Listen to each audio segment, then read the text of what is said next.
recently there was an article, right, about let me find it. I think it's on my, it was on Twitter. I think it might have been on Twitter. So yeah, I think it was on Twitter. There is a I think I did a post about it, about how in the issue 3 of Absolute Wonder Woman, Wonder Woman cuts off her hand, her right hand, her pulling the bow hand. Right. So actually, no, it might have been. I think my friend, who's a comic book writer, he did a great reply to that. So let me go over to Facebook. Actually, Shane was just over here earlier just to drop off his comics that I bought off him. So this is issue 3. So there's 4 of these. This is like a cover. He did it in from Aliens 3. From Ripley being on this side, looking at Alien on that side, right? So this is his Chronicles of the Wasteland, based around the whole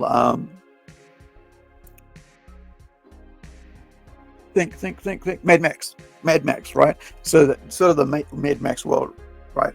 So this is his 3rd issue, and he self-published, wrote it, did all the art, and it was just, he came over on Christmas Day. We swapped presents, Christmas Eve. Yeah, Christmas Eve. We swapped presents, called him over. I said, hey, I got some presents for you. So he popped over. And then I said, hey, you forgot my comics, man. So he brought these over today. One signed and one unsigned, right? And so that's issue 3, right? And so this is the other 2 issues, because I always buy 2 of them. I want one for myself, signed, and one just to have, in case somebody, later on, I decide to give one away or sell one, whatever. And also, he's my friend. And he's done some amazing artwork for me. So this is number 1. And then he had, this is a cover to the number 1, right? And then this is number 3. So number 2. And then on the back of that, one of our other friends' friend, or is it his brother? I think it's other friend's friend, Mike Keane, right? Mike Keane did one of the characters, Dodge, main character, which is this character here, as a pinup on the back cover, right? So yeah, so this has been in the last 2 years. He's put out 3 issues. He's working on number 4, self-published, and he's put up about 100 issues of each. They're over in Australia now as well. So, limited run of 100. And I own 2 copies of each issue. So, as you've seen me always put up, always show this on here, which is, as you know, I grew up with 2000 AD, and as a kid, 7, 8 years old, into my teens, and I still read it every now and then when I remind myself that I got to read the latest one. So, Judge Death and Judge Dredd. So if you guys want to follow him, he's on Instagram and on Facebook as Art of Evans. I do recommend checking out his work. He's really cool, right? And here's the thing. Dude works full time, right?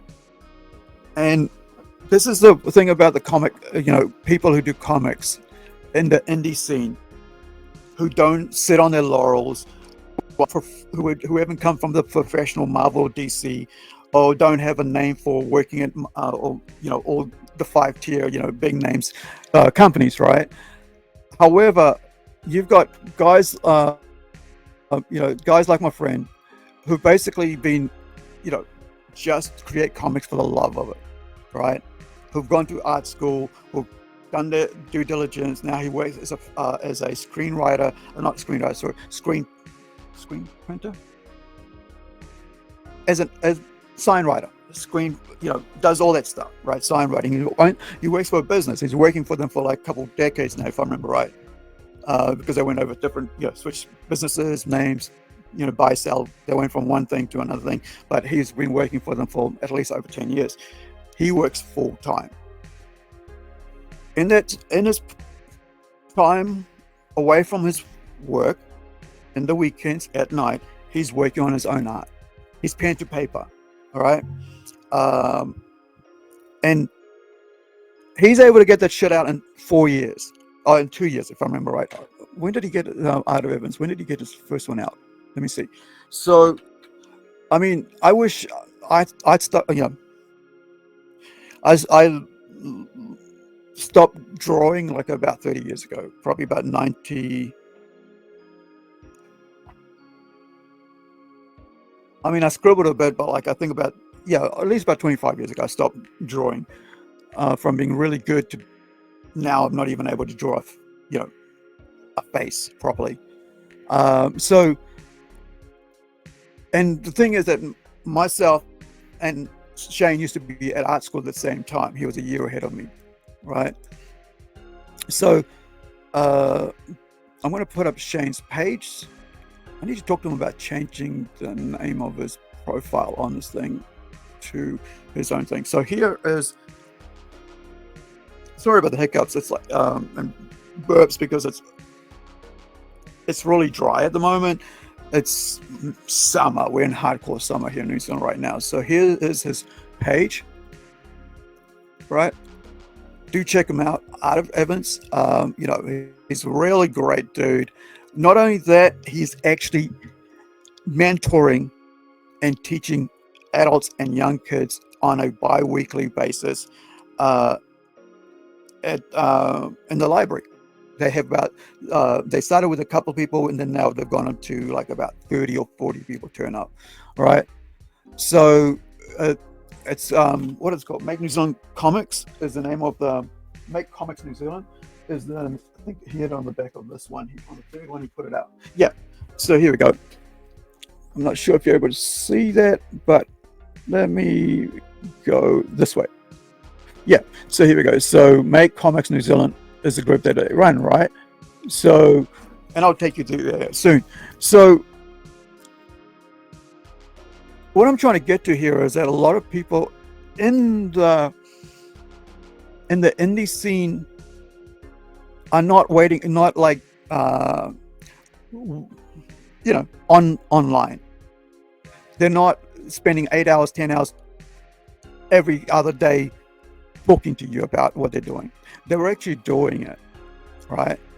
Like even me, right? Like when I don't talk about our comics that much because whenever I have something come up, I post it. I go, oh, here, look, this is what we're doing, right?